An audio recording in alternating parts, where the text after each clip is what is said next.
olduğu zaman kesin bizim mücadelemizin kesinlikler.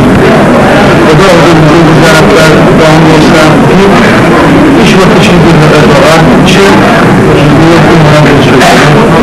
Hiç karşı taraftar, kimse gelecek için şimdi giren farklı seferi. Tabii biz bugün sabah kaynağın olmasını bilmem.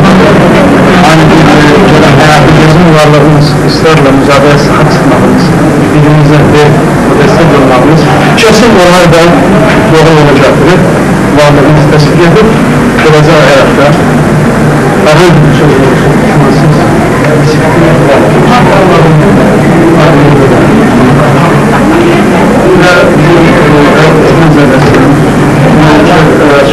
Ayrıca bazı arkadaşlar programımızdan bir şekilde bizim üreticinin yolları hukuk hizmetinden yeniden bagajına Barış Babaşı'nın Şuman Hakkı'nın adlı tespit olup sorumlu parlamenter sistem içinden ön mücadelelerdir ve en başında ve yapılan bu mesela mühendisler ve ayrıca üretimler çeşitli yanlış tekrar kol yapmışsınız bu için burada çıkar yer isteğimiz ediyorlar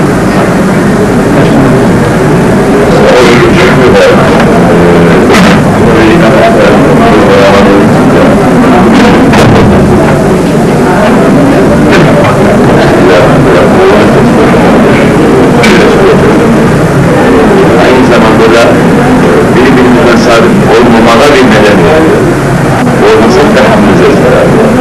Onun için İngiliz daha iyi bir şey var. Doğru değil. O seviyeye kadar milletin üzerine alsın. O iş var. Onu da tespit yapmaksın çünkü milletin bize inansızlığı var. Doğru biz birbirimize inanalım.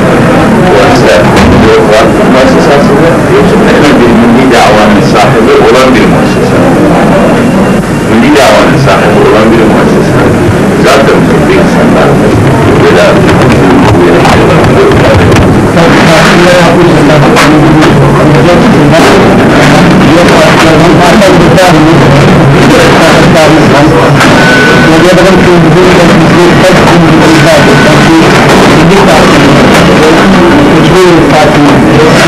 Thank you.